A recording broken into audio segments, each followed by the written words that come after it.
have to do. We we have to get it done in a timely fashion. More than anything, we need to change the poisonous atmosphere in Washington. We have strong disagreements, but we need to stop seeing each other as enemies.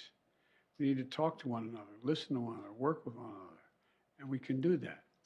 I join with Minority Leader Jeffers, Jeffries in saying that our Republican colleagues remain committed to working in a bipartisan fashion. We were prepared to do it as well for the good of the American people. Twice in the last 6 months, both houses came together on a bipartisan basis. Once to avoid default, once to keep the government open. And while we should never have been in this situation in the first place, I'm grateful that leaders on both sides came together, including former Speaker McCarthy, to do the right thing. Now, turning to student debt relief. When I ran for president, I vowed to fix our broken student loan program. Because while a college degree is still the ticket to a better life, that ticket has become excessively expensive. Americans who are saddled with unsustainable debt in exchange for a college degree has become the norm. Since my administration has taken significant action to provide student debt relief to as many borrowers as possible as quickly as possible. That starts with making sure the existing system works and the way it was supposed to work for student borrowers. We fixed what was called the Public Service Loan Forgiveness Program, which was designed originally to make sure school teachers, firefighters, social workers, and other public servants can get their student loans forgiven if they make 10 years of payments and do 10 years of public service. By the time I took office, that program had been in place for nearly 15 years. But because of red tape, only 7,000 borrowers had been helped. Well, today, thanks to the reforms, more than 700,000 borrowers have had their debts forgiven. Just the other day, I spoke with Tanya and Chad, a married couple in their 50s who both work at public high school in Milwaukee. For years, they paid over $800 a month toward their student loans. It meant they couldn't put away any money for retirement. And this summer, thanks to fixes we made to the debt relief program for people in public service, Chad and Tanya's remaining balance was forgiven. Tanya said, quote, "The amount of relief this gives us is indescribable," end of quote. Now they can finally start savings for retirement. Next, we fixed what's called the income-driven repayment program. And here's how that works. If you have an undergraduate loan, after 20 years of straight paying, not missing paying the debt on a monthly basis, whatever is left of your loan is forgiven after 20 years. But because of administrative failures, some people who did pay their loans for 20 years or more did not get the debt relief they had earned. We fixed that and made sure borrowers got credit for every single payment they made. As a result of these changes, today I'm announcing my administration has approved an additional $9 billion in relief for 125,000 borrowers in just the past few weeks under that program.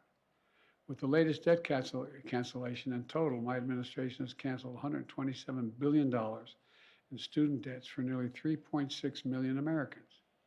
This kind of relief is life-changing for individuals and their families, but it's good for our economy as a whole as well. By freeing millions of Americans from the crushing burden of student debt, it means they can go and get their lives in order. They can think about buying a house. They can start a business. They can be starting a family. This matters. It matters in their daily lives. This latest progress builds on other steps we've taken. We made the largest increase in Pell Grants in over a decade, helping students and families making less than $60,000 a year get to college. We made additional improvements in the income-driven repayment program. Before I took office, student borrowers would pay no more than 10% of their discretionary income on a monthly basis if they wanted to do it that way. But under my administration's plan, which is called SAVE Plan, we reduced that to 5% for undergraduate borrowers. It's now the most generous repayment program ever.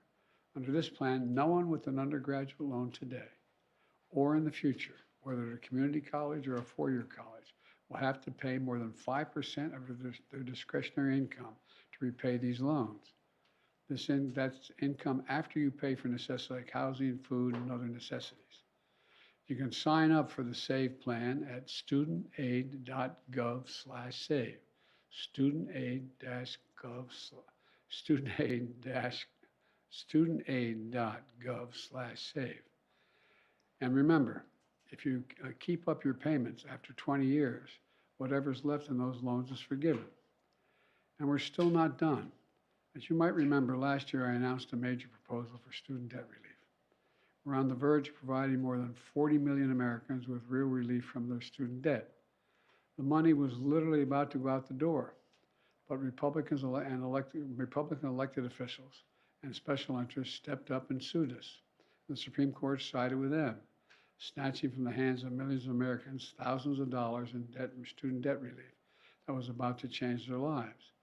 As I said at the time, I believe the court's decision to strike down my student debt relief program was wrong, but I promised I wouldn't give up.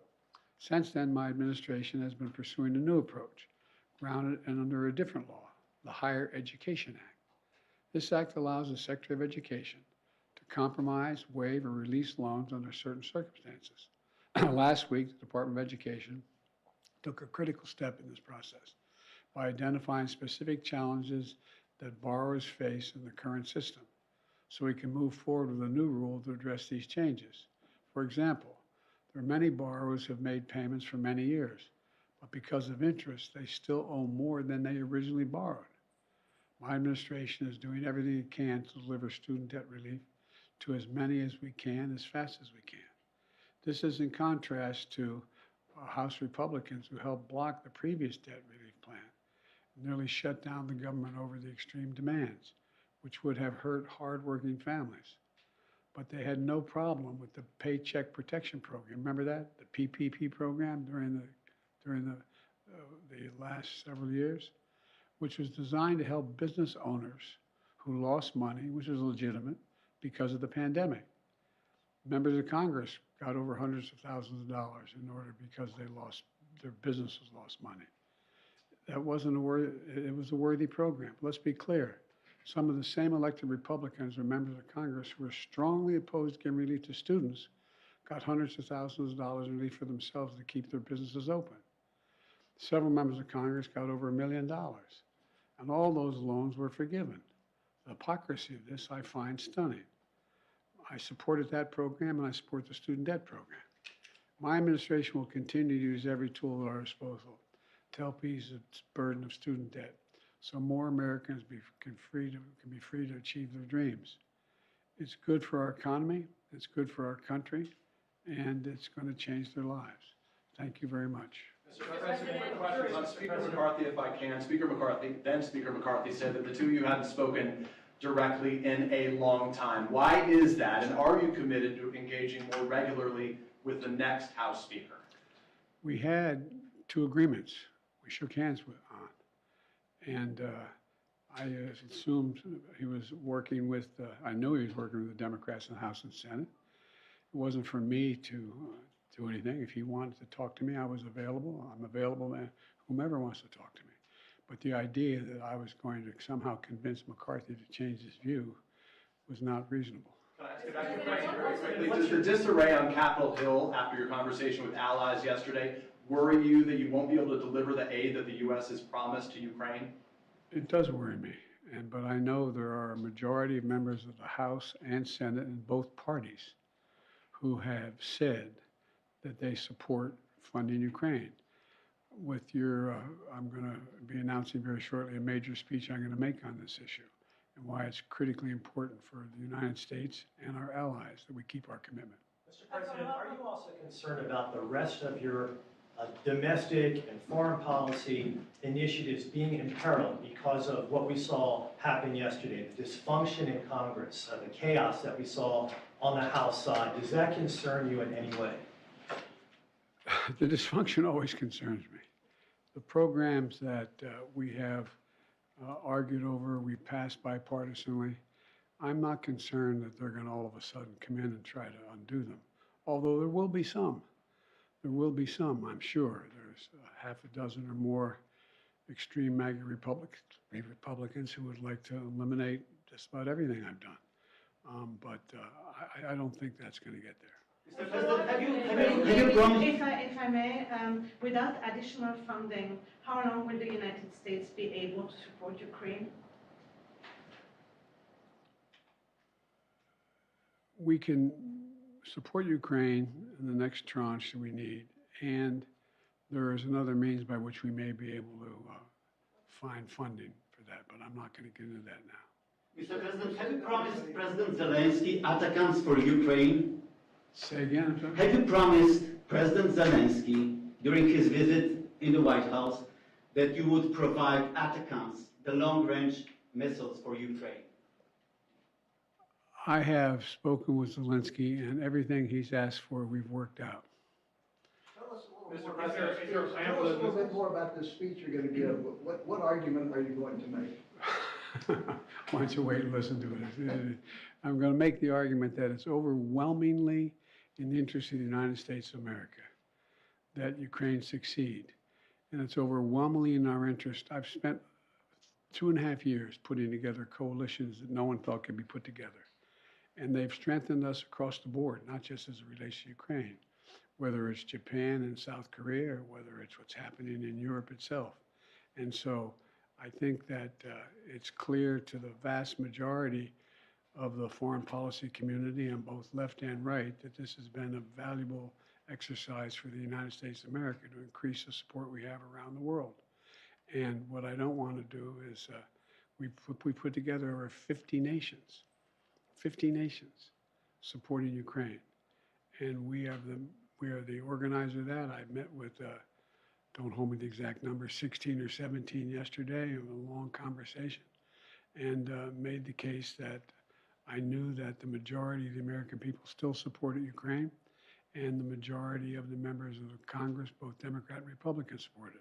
So I don't think we should let them gamesmanship get in the way of blocking it. What is the plan for the? Sir, not that they're asking, what's your advice to the next House Speaker?